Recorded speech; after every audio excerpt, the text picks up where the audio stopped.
Sunday night football is going to be fun as well. This is a matchup between the 8-2 Packers and the 9-1 49ers. These are the two teams right now that would get the byes in the NFC. Yeah, and Green Bay's coming off of byes, so you wonder, like, can they afford to get off to a slow start or sluggish in the beginning of a game versus a defense that I think can and will get pressure versus Aaron Rodgers.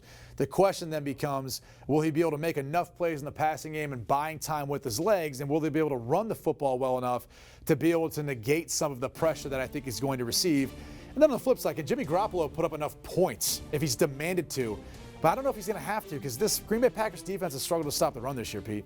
The 49ers defense the last couple games hasn't been great either. I mean, we saw Russell Wilson threw all over them, and they scored points in that game. And then last week, the Cardinals actually moved the ball and did some things against them. So I'm a little concerned about the 49ers defense. Aaron Rodgers traditionally has not played great coming off a bye. That is a little concerning from the Packers standpoint. And the last time they played a game in California, the offensive line was whipped by the Chargers and they lost the game.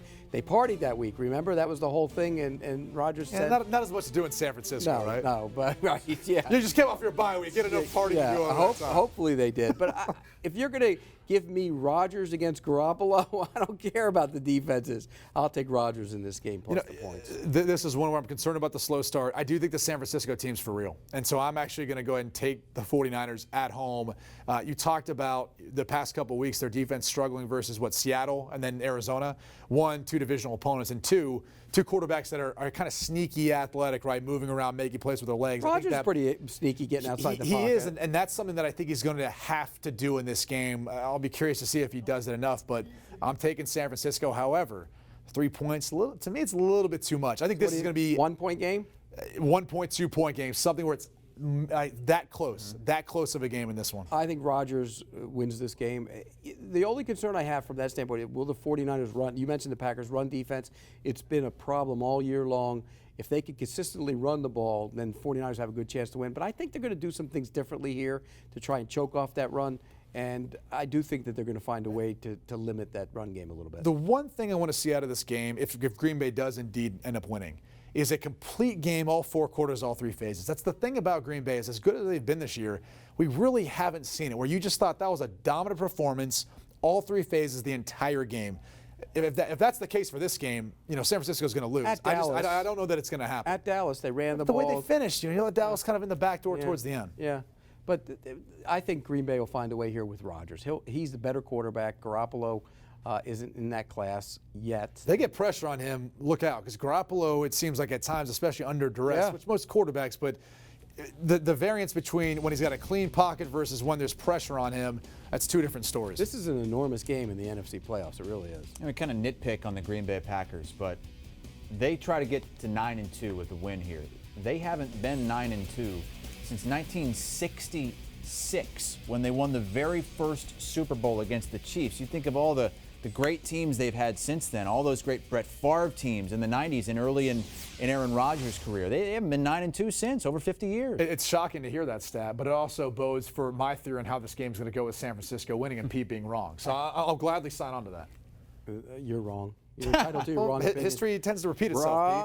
Will you get the scales out? Get the scales out? Get the scales out. Rodgers, Garoppolo. There you go. You guys both like Green Bay plus the 3, though. Pete likes Green Bay to win. You like San Francisco to win by 1 or 2 points. It's going to be close. The Jimmy G Show and the 49ers hosting Aaron Rodgers and the Packers. Green Bay coming off a bye. San Francisco's defense tied for first in sacks. #1 in opponent passing yards per game. Perhaps a steady diet of Aaron Jones running the football, who's tied with Christian McCaffrey for the most touchdowns this season with 14. Who do you like in Santa Clara on Sunday night? I think it's a smash spot for the 49ers, and there's only one narrative that is keeping me from really liking it, and that's the Aaron Rodgers chip on the shoulder narrative when it comes to California and the 49ers. Remember, of course, they drafted Alex Smith over him with the #1 overall pick. He's from Chico, California. He likes to show out against the 49ers, averages over 315 passing yards and 2 touchdowns per game over his career against San Francisco. So that has me a little worried, plus Rodgers at primetime. But I just think the way that the Packers defense is sort of shaped up, they don't really stop the run very well. And so I think we're going to see a lot of Tevin Coleman, a lot of Raheem Mostert. A bunch of these 49ers are on the injury report. And so this is one where I would wait till the game gets a little bit closer before you take it. I do like the 49ers laying 3. I don't necessarily think it'll move a ton because George Kittle, because Emmanuel Sanders, because Deebo Samuel might be a little banged up. All these guys are, Matt Breida, we don't know their status right now. So I would probably hold off on that, but I do think I like the 49ers in this spot. And if they get enough of those weapons back, I think we see this game go over too. Aaron Rodgers going back to the other Bay where he grew up and went to school. 3 points, San Francisco favored, 46 is the total. 49ers looking a little rickety last couple of weeks. You still want to jump there? You know who else looked rickety? The Packers last time they played in California. We saw them get destroyed by the Chargers 26-11. I don't know if they were partying in L.A. all weekend, but they seem to struggle out there. Aaron Rodgers is 2-6 in his last 8 games out in California, even though he's from there. I don't know. He's going home, doesn't like it.